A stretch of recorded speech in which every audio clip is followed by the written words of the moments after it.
Welcome back to the Data Protection Diaries. Welcome back to the vlog.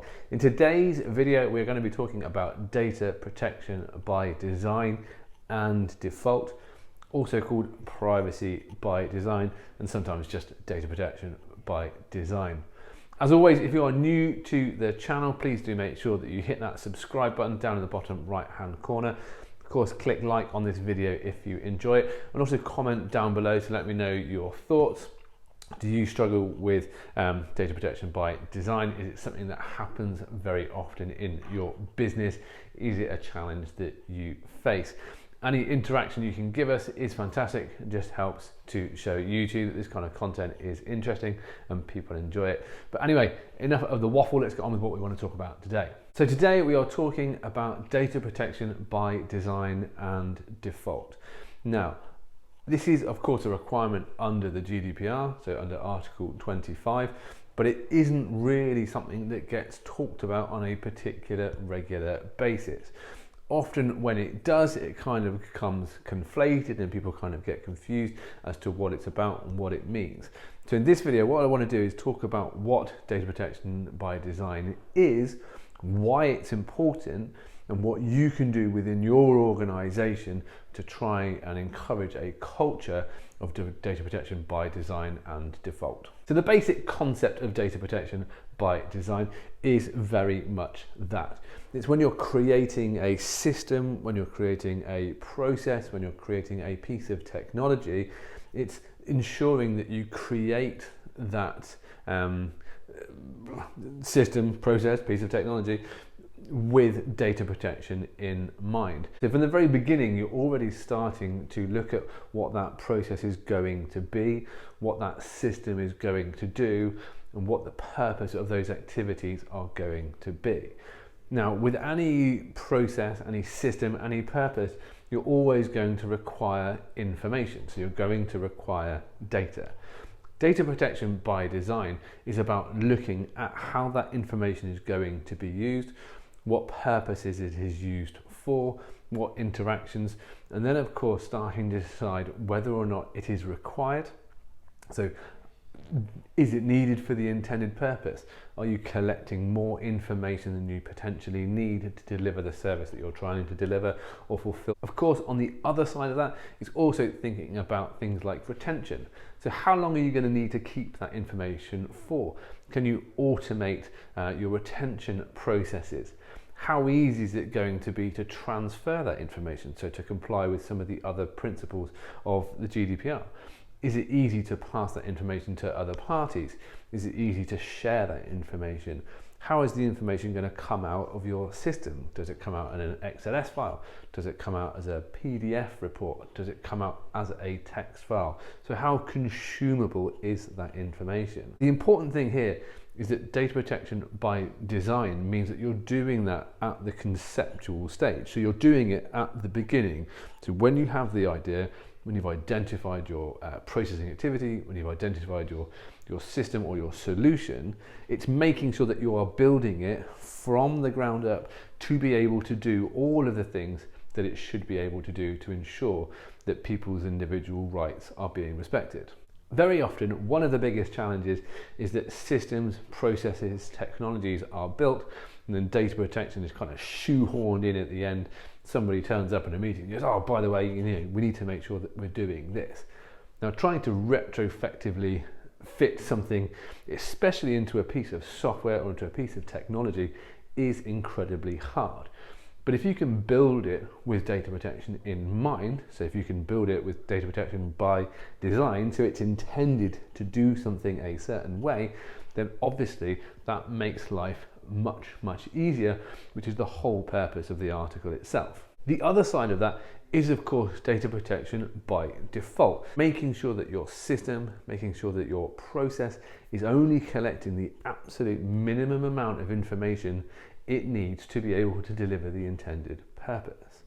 This very often happens with reports, when reports are being created to share information across an organization. Now, a standard report may contain 15 fields.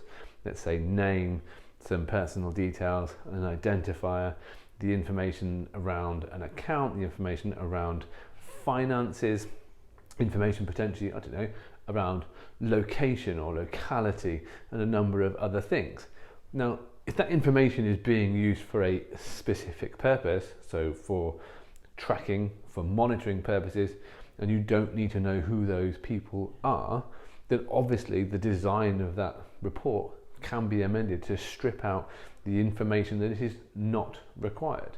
So the form can be designed to be more data protection effective and more data protection friendly. Now, if you want to make that by default, then that then becomes your template, that then becomes your first starting point.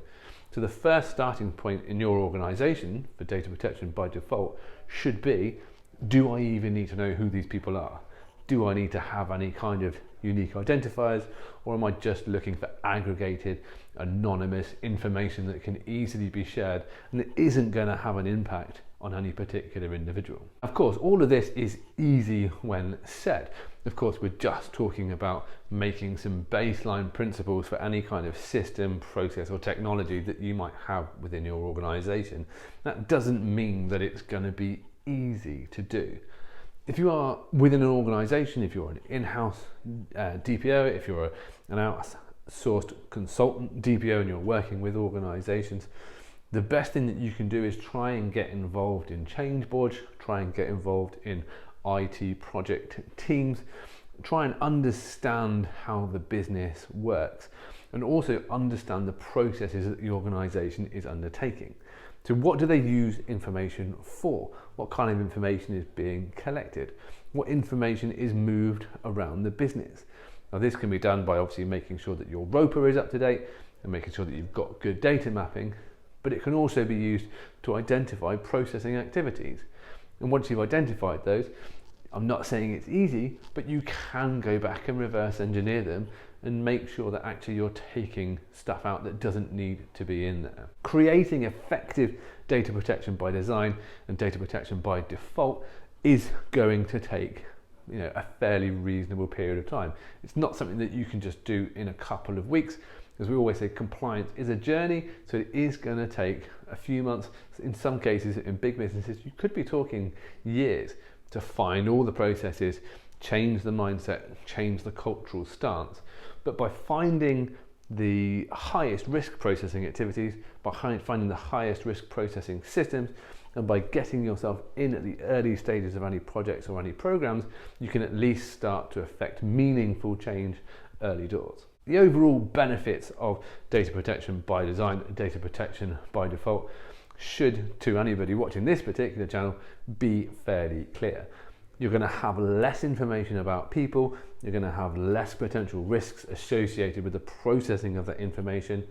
If you're not holding personal data when you don't need to, there's lots of other principles of the GDPR that you just don't need to apply.